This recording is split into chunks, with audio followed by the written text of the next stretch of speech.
Hello बच्चों, solve करते हैं सीबीएसई बोर्ड 2015 में आया हुआ सरफेस एरिया एंड वॉल्यूम का एक यूनिक क्वेश्चन। और इस क्वेश्चन ने बच्चों को बहुत कंफ्यूज किया। आओ देखते हैं क्या है खास इस क्वेश्चन में। क्वेश्चन क्या बोलता है बेटा, two spheres of the same metal weight 1 kilogram and 7 kilogram.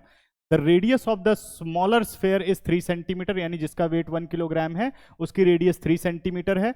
The two spheres are melted to form a single big sphere, find the diameter of the new sphere. ठीक है ना, चलिए क्वेश्चन को समझते हैं। क्वेश्चन में ये कह रहा है कि दो स्फेयर को मेल्ट किया गया, तो एक स्फेयर है हमारे पास जिसका वेट है 1 किलोग्राम, ठीक है, और एक दूसरा स्फेयर है जिसका वेट है 7 किलोग्राम। इन दोनों को मेल्ट करके हमने एक नया स्फेयर बनाया, तो नया स्फेयर का वेट कितना हो जाएगा, 1 + 7 यानी 8 किलोग्राम उसका वेट हो जाएगा। और इसने क्या बोला बेटा, जो रेडियस है हमें स्मॉलर स्फेयर की दे रखी है 3 सेंटीमीटर।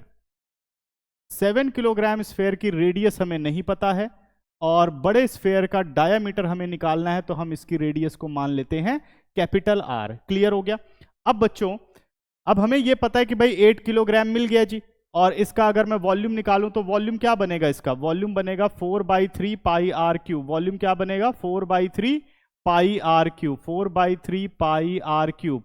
अब अगर आपने इसको कह दिया कि ये इज इक्वल टू 8 ग्राम है, तो यहीं आपसे गलती हो जाएगी। देखिए क्यों गलती होगी, क्योंकि अगर आप इसका वॉल्यूम निकालोगे तो सेंटीमीटर क्यूब में निकलेगा, इसका कुछ ना कुछ रेडियस होगा, इसका भी वॉल्यूम सेंटीमीटर क्यूब में, तो ये भी कितना होना चाहिए, सेंटीमीटर क्यूब। तो 8 किलोग्राम के बराबर आप नहीं रख सकते।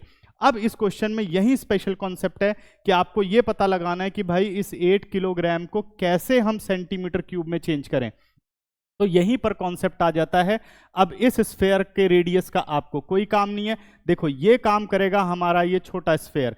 अगर इसकी मैं इसका वॉल्यूम निकालूं तो ये हो गया 4/3 पाई R क्यूब, यानी इतने सेंटीमीटर क्यूब, और इज इक्वल टू कितना हो गया, 1 किलोग्राम। तो ये हमें पता चल गया कि 1 किलोग्राम कितने सेंटीमीटर क्यूब के बराबर है।